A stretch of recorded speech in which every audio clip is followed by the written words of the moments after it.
देशात आंदोलन करणं हा प्रत्येक नागरिकाचा घटनात्मक अधिकार आहे.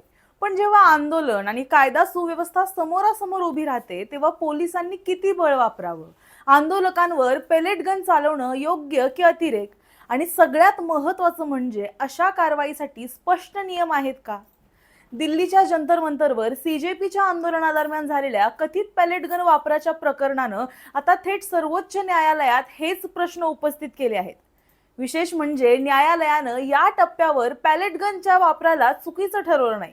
उलट अपवादात्मक परिस्थितीत पोलिसांना पॅलेट गन वापरण्याची मुभा असल्याचं मान्य करत त्यासाठी स्पष्ट प्रोटोकॉल तयार करण्यावर भर दिलाय. नमस्कार, मी सारिका आणि तुम्ही पाहताय पॉलिटिकल महाराष्ट्र. दिल्लीतील जंतर मंतरवर सीजेपी आंदोलनादरम्यान आंदोलकांवर मेटॅलिक पॅलेट गनचा वापर करण्यात आल्याचा आरोप करण्यात आलाय. या प्रकरणाच्या विरोधात दाखल करण्यात आलेल्या याचिकेवर गुरुवारी सर्वोच्च न्यायालयात सुनावणी झाली.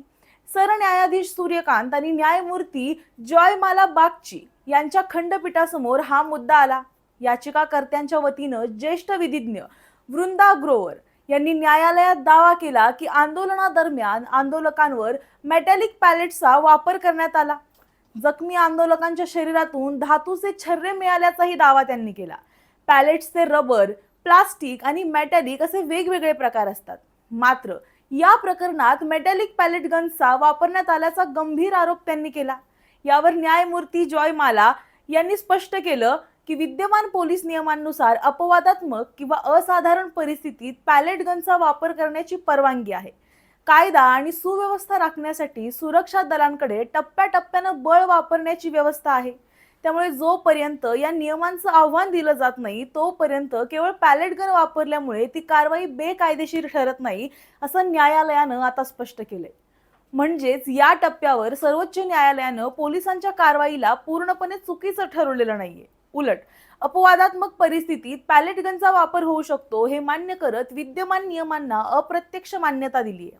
मात्र त्याच वेळी न्यायालयानं असंही स्पष्ट केलंय की अशा शस्त्रांचा वापर नेमका कोणत्या परिस्थितीत करायचा त्याची स्पष्ट कार्यपद्धती असणं तितकंच आवश्यक आहे. यावर वृंदा ग्रोवर यांनी प्रतिसाद करत सांगितलं की कोणतंही बळ वापरणं हे समोरचा जमाव किती हिंसक आहे यावर अवलंबून असतं. जंतर मंतरवरील आंदोलन हे शांततापूर्ण होतं. आंदोलक हिंसक नव्हते तरी त्यांच्यावर मेटॅलिक पॅलेटचा वापर करण्यात आल्याचा आरोप आहे. त्यामुळे हा गंभीर मानवी हक्कांचा आणि नागरिकांच्या मूलभूत अधिकारांचा प्रश्न असल्याचं त्यांनी न्यायालयात मांडलं. या सुनावणीच्या दरम्यान सरन्यायाधीश सूर्यकांत यांनीही महत्त्वाचं निरीक्षण नोंदवलं.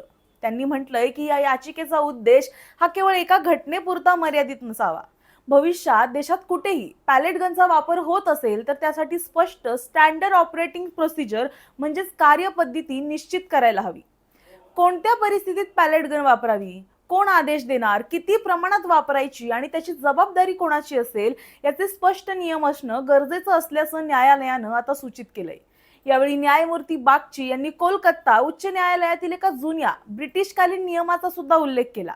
मात्र सॉलिसिटर जनरल यांनी तो नियम ब्रिटिशकालीन असल्याचं सांगितलं आणि नंतर तो रद्द करण्यात आल्याचंही न्यायालयात स्पष्ट करण्यात आलं. दरम्यान सर्वोच्च न्यायालयानं केंद्र सरकारला जंतर मंतरवरच्या कारवाईशी संबंधित रॅपिड ऍक्शन फोर्सचा दारुगोळा वापराचा संपूर्ण रेकॉर्ड जतन करण्याचे निर्देश दिले आहेत. त्यामुळे प्रत्यक्षात कोणत्या प्रकारचा दारुगोळा वापरण्यात आला याचाही तपशील पुढील सुनावणीत महत्त्वाचा ठरणार आहे. आता या प्रकरणाची पुढची सुनावणी ही 3 ऑगस्ट रोजी होणार आहे. त्या दिवशी न्यायालय प्रोटोकॉलच्या मुद्द्यावर काय भूमिका घेतं आणि पॅलेट गन वापराबाबत कोणते निकष ठरवले जातात याकडे संपूर्ण देशाचं लक्ष लागलंय. मात्र तुम्हाला याबद्दल काय वाटतं हे आम्हाला कमेंटमध्ये नक्की सांगा आणि अशाच व्हिडिओसाठी पाहत रहा पॉलिटिकल महाराष्ट्र.